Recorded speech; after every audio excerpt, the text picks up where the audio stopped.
Hey guys. Alright folks, we're here today to check out the latest from In Flames Meet Your Maker. We had a lot of requests in the comments section to check out this video. Full disclosure, we haven't seen the video, but we definitely heard the song because your boy here got the album for review already. So what I've been playing in the car for the past 3 days has just been In Flames. Yeah. That's so all I've been heard playing. The song. Well, we've heard the whole album. Yeah. Which, by the way, if you guys haven't pre-ordered yet, Yes, I highly recommend please. you get on it.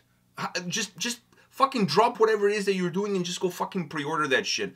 Their best album in 20 years. Easily. I mean, like... I think this one... Every fucking song rips. I think this album will be the... For the people who didn't like the last one, this is the redemption. Or for the people that didn't like the last one before the last one, or the last one before the last one of the this last one. is the redemption album. Like I said, the best one in 20 years. Easily, the best one in 20 years. Alright, are you ready to check out this music video? Yeah. Alright, let's do it.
listen, guys and girls, children of all ages. Don't get me wrong. I The Mask, I really dig that album. I'm not shitting on that album, and I'm not shitting on the predecessors of that album. I'm not, because I actually like a lot of the new school In Flames versus the old school. I like both eras of In Flames. If you want to divide them as a band into two different eras, I do. I really do. They were good. But this album is just, it's not only their best album in 20 years. This album is gonna be one of the best albums of the year, hands down. I'm already like fucking balls deep in records this year. I don't think I've listened to an album as much as I've heard this one since I got it for review. And the album doesn't come out until February. So, fucking good record. I mean, yeah, after all these years, this record feels like...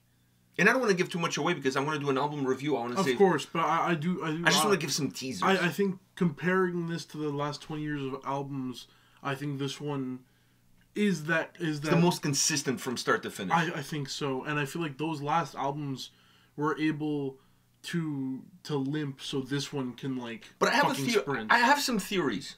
I have some theories about this album. You want to hear my theories? What are your some theories? Conspiracy theories about this album? Oh no. So I'm going to say this. This album is the most consistent album. Now you're going to ask me, which one of are the singles the heaviest songs on the album? If you ask me which one is the heaviest song on the album, my answer is yes. They're all heavy. Now there are some ones that are a little bit more melancholic / melodic, but even those have some heavy moments to them. Even those have some intensity to them. So it's not like you have this is our house kind of, this is my house, our house, whatever house it was.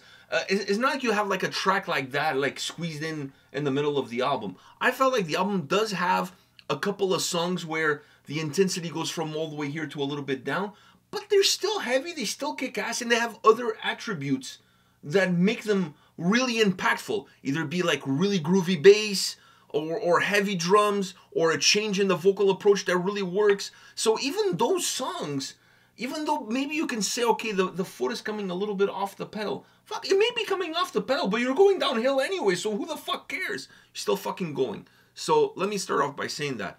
Now, my theories about this record is, I think it comes from two different places. Why the album sounds the way that it does. And I don't subscribe to any of those conspiracy theories because of the halo effect or whatever. I don't. Because people have to understand this. When people start working on albums, it's not like they start working on this album like last year and whatever. Yeah. Like people start working on records like 2 years before a release, and then when you have the pandemic, obviously, fuck, we're not gonna release an album in the middle of the pandemic. Let's wait a little bit.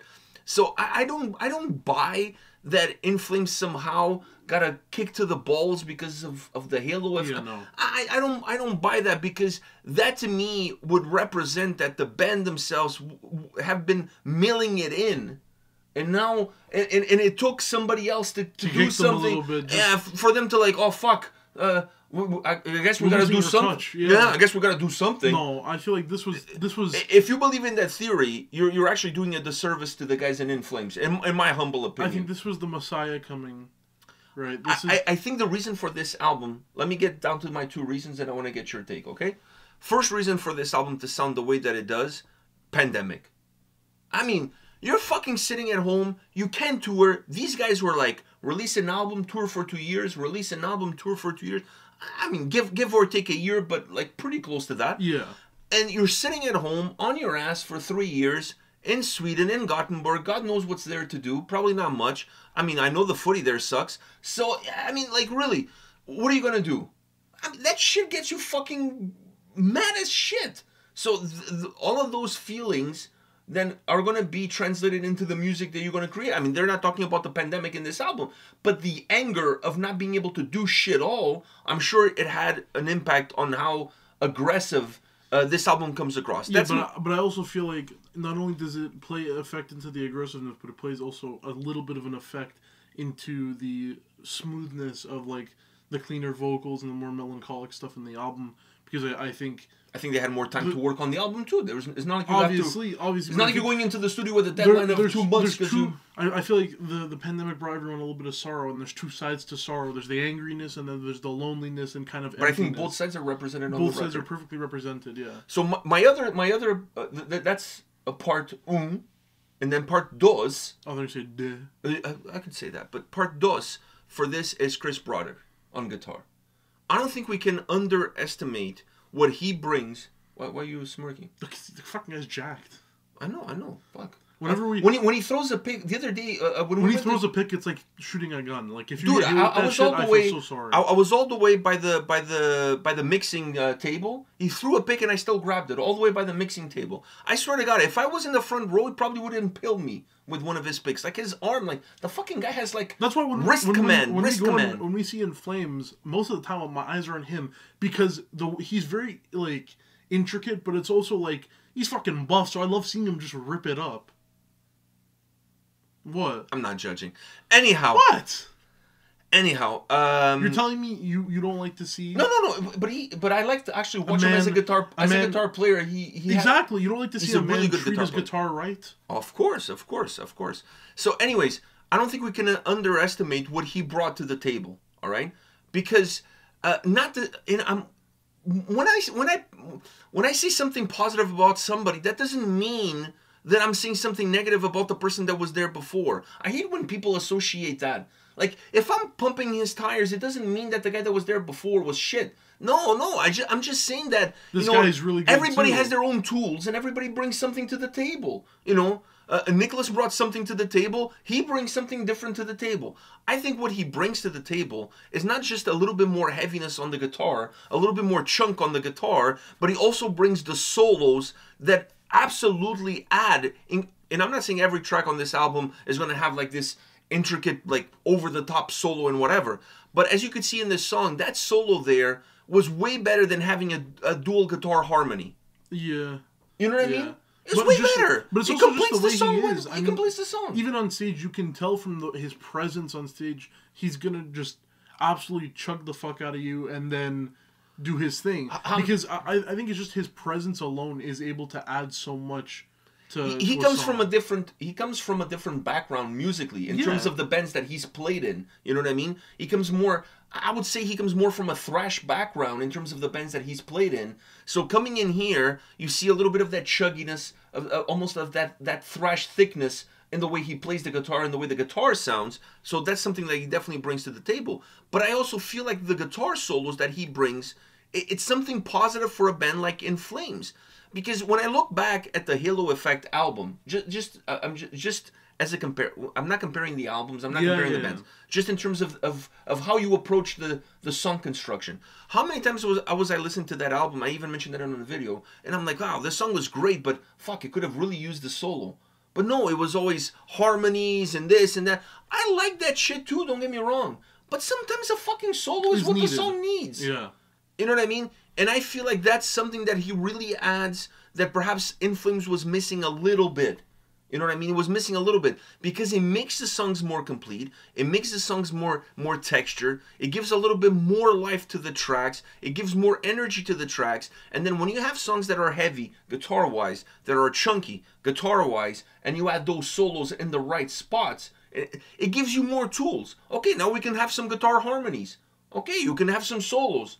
You can have a breakdown if you want to. You don't have to just follow one formula. You know what I mean? It gives you a lot more tools. So we can talk a lot about this record when the album comes out in February. I'm sure a lot of people are going to be talking about it. I can say is that go pre-order it. You're not going to regret it. The singles are a perfect, because sometimes people are the singles representing the album? Fuck yeah. The singles represent the album. So you got it covered there. It's not like you're going to buy the album based on the singles and all the other tracks, because half of the album is the singles anyways. So it's not like you're going to get any duds on the other tracks. And like I said, even the smoother ones, softer ones if you would call, they still fucking intense and they still have a lot of heaviness. So the singles represent the album. I don't think we can overlook Chris's impact on how this album sounds. I wasn't there when they made it. Guitar-wise. I wasn't there when they made it, obviously, and I wasn't there during the creative process, and I don't know how involved he was in said creative process. But he was definitely taken into consideration. Like they say, you can take a man out of the ghetto, but you cannot take the ghetto out of the men. So you can take him out of where he was before and the bands that he was before, but you cannot take out of him. But yeah, you cannot take what you've learned and who you are and what your DNA is out of you. And I think regardless of what In Flames wanted from him, what they got is exactly what they needed. Yeah. I'm just being honest. I know he came in as a fill-in I think he came in as a fill-in on that first tour with Within Temptation. That's when he first played with them, was on that tour. And this was like a discovery, like a finding, like of a lifetime. Like you get the guy to fill in on a tour, next thing you know, the guy's full time with you. It makes everything feel heavier though. But I think even his playing style. That's just what it is though. Because then we also thought that when we see them live is that some songs feel nice and heavier, and you would think it's just because you're live. No, I feel like it's a kind of. I think when you have two guitar players that are overly melodic, and give over emphasis to the riffing, you start to become one-sided. Yeah, and you're actually just one guitarist at that point, but not one guitarist in a good way. You're one guitarist in a bad way because you're very. You're kind of becoming one. You're becoming one. So you're not going to get any. It would be like recording one guy but double tracking it. Exactly. So getting him to really be that difference is really good for this band and album. Yeah, because you still have the riffer there, so he's still going to do his shit. The boy's still going to do his shit. I think Chris's impact to this record, into this band, is really undeniable. I think it's undeniable. I mean, we can say whatever you want. Everybody's going to have their own opinion, and everybody's going to have their own theory. But based on what I've heard, and I've heard the whole album maybe like fucking 10 times, at the time that we're recording this video, because at the time we're posting this video, I probably heard it already 20. I have to say, his impact on the sound of this album is undeniable. And I'll be surprised if I come to discover that he had nothing to do with it. They just send them the parts and said, okay, just play these notes. That would be very surprising. I would be absolutely shocked if that's the case. Even if that was the case, they probably took into consideration what his style, so they didn't just like throw something at him that he wouldn't be able to really mesh with. But that solo on this track, it's perfect. It's perfect. It's perfect. Just putting it out there. So if you haven't pre-ordered, go do it. Definitely go do that. Best fucking In Flames album in 20 years. I'm not even, change my mind. Change my mind. I'm just saying, dude, you've heard the album. We're gonna have to make that edit. Your face over the body of that Canadian douche. Crowder. He's Canadian, by the way. Yeah, and then because they probably already have like a blank version of the canvas he's at, so you just put the new In Flames album is the best one. Change my mind. It's just fucking glorious. It really is. It really is. So, anyways, I'm gonna have an album review up closer to the release date.